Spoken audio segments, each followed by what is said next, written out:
கடலூர் மாவட்டத்தில் மின்சாரம் செல்லக்கூடிய பிரேக்கர் பெட்டி மீது ஏறி கால் மேல் கால் போட்டு ஹாயாக தூங்கிய போதை ஆசாமியால் பரபரப்பு ஏற்பட்டது. ஆபத்தை உணராத போதை ஆசாமிகளின் அலப்பறையை கட்டுப்படுத்த போலீசார் நடவடிக்கை எடுப்பார்களா? மட்ட மத்தியானம் அடிக்கிற வெயிலில் சட்டையை கழற்றிவிட்டு வெறும் உடம்புடன் ஊட்டியை மணக்கண்களால் கண்டு ரசித்துக் கொண்டிருக்கிறார் என்றால் அதற்கு காரணம் இவர் ஒரு ப்ரொஃபஷனல் மதுப்பிரியர்.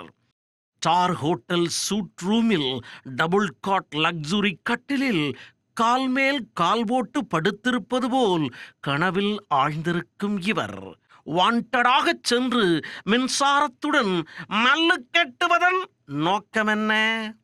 போதை தலைக்கேறிவிட்டால் தான் குப்புற விழுந்து கிடக்கும் இடம்தான் தனக்கு சுவிட்சர்லாந்து. மதுபோதை அடிவயிற்றில் இறங்கிவிட்டால் தான் புரளும் சாக்கடைதான் தனக்கு தாய்லாந்து. செலவில்லாமல் சில மணி நேரங்களில் உலக பயணம் மேற்கொள்ளும் இந்த குடிமகன்கள் நிலாவுக்கும் செவ்வாய் கிரகத்துக்கும் ராக்கெட் இல்லாமல் ஒரு குவார்ட்டரில் இலவச பயணம் மேற்கொண்டு விடுவார்கள். போதையில் ஆடை அவிழ்ந்தாலும் ஓடையோரம் ஒய்யாரமாக படுத்திருக்கும் இவர்கள் கூச்சம், வெக்கம், மானம் என அனைத்தையும் குவார்ட்டரில் தொலைத்துவிட்டு வெளிச்சத்தில் விவகாரமாக படுத்து கிடப்பார்கள்.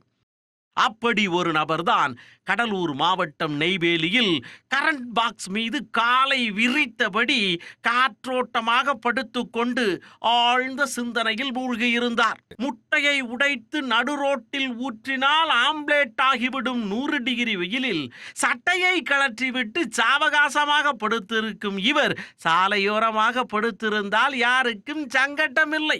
ஒரு பிளாஸ்டிக் டம்ளர் மதுவில் அச்சத்தை பல கிலோமீட்டர் தூரம் விரட்டி அடித்திருந்த இந்த குடிமகன் தான் உறங்குவதற்கு பல 1000 வாட்ஸ் திறன் கொண்ட உயர் கோபுர மின் விளக்கிற்கு கீழ் அமைந்திருக்கும் கரண்ட் பாக்ஸை தேர்ந்தெடுத்ததுதான் காண்போரை கதிகலங்கச் செய்துள்ளது.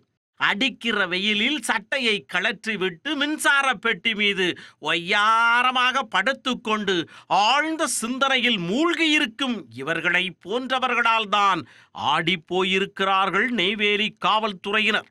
நெய்வேலி பகுதியில் இவர் ஒரு சாம்பிள் குடிகாரர் தான் என்றும் இன்னும் பல வித்தியாசங்களும் விவகாரங்களும் ஊருக்குள் உலவிக் கொண்டுதான் இருக்கின்றன என்றும் புலம்புகின்றனர் அப்பகுதி பொதுமக்கள்.